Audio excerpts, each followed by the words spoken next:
Hello, everybody. I'm Emily. And I'm Jerry. And today, this is part 2 of our IVF journey.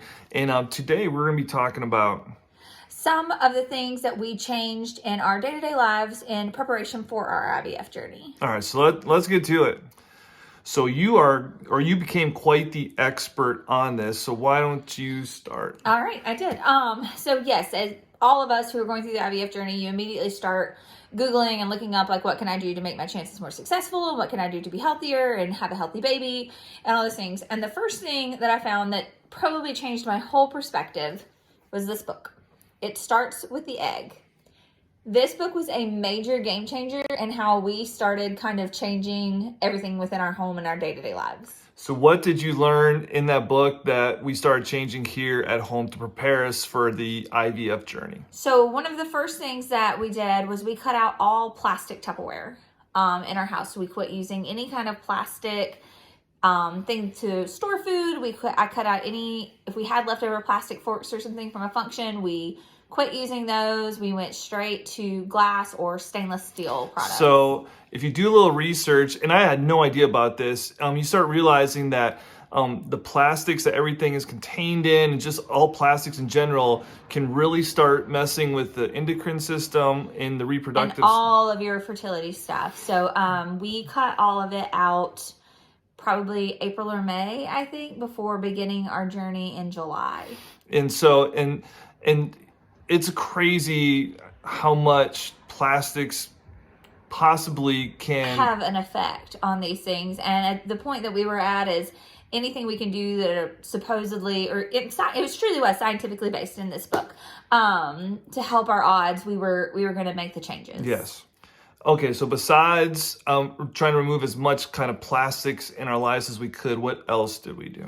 Cut out fragrances. And fragrances are kind of hidden in everything in your day-to-day life too, and you don't really realize it until you start to think about it. Yeah, because it's more than like perfumes and cologne and stuff. Yeah, or lotions. We switched our laundry detergent to free and clear and fragrance-free. We switched our dishwasher pods to free and clear and fragrance-free. Our cleaning supplies, like no more like Lysol with the lemon scents, like everything we used was free and clear and fragrance-free. So we made all the changes. Wholesale changes, yes. Now, you also found an app which helped a lot with this too. Yes, the app was mentioned in the book, and it's called Think Dirty. And you can scan the barcodes of the products that you use. So not only did I do it for all of our cleaning supplies, I also did it for our shampoo, our conditioner, our soap, my dry shampoo. Obviously, you can't escape everything. I still got my nails done. But I did try to make as many changes as I could. That's obviously getting my nails changed is a feasible change. I just like to have them done. But I did make as many changes within both of our day-to-day lives as I felt comfortable doing, and just all of it. And I still use the app to this day. Even buying sunscreens and stuff now, I like to know, and it ranks it from like a 0 to an 8. And anything a 0 to 3 will show up in green. A 4 to a 5 or 6 will show up in yellow, and anything above that shows up in red. And those are the ones that you kind of want to stay away from.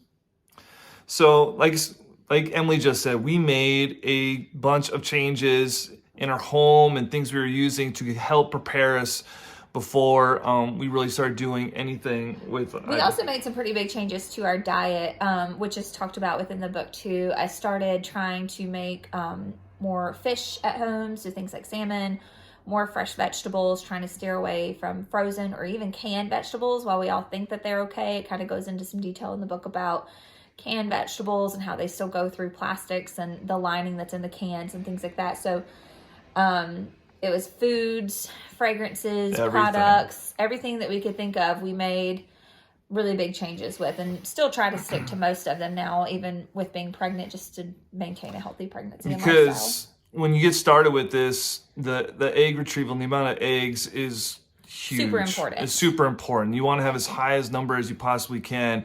So hopefully what we did, Yeah, we'll be making a video on egg retrieval and things like that coming up, and that whole process. And I like to believe that what we did made a big difference. In just how my body responded to the medicine. It couldn't and all hurt. Those things. For sure. No, and it can't hurt us just in general to keep doing it. And it's something we're even going to try to use glass bottles when the baby arrives and just go ahead and start kind of eliminating that kind of stuff from her lifestyle as well. Yes.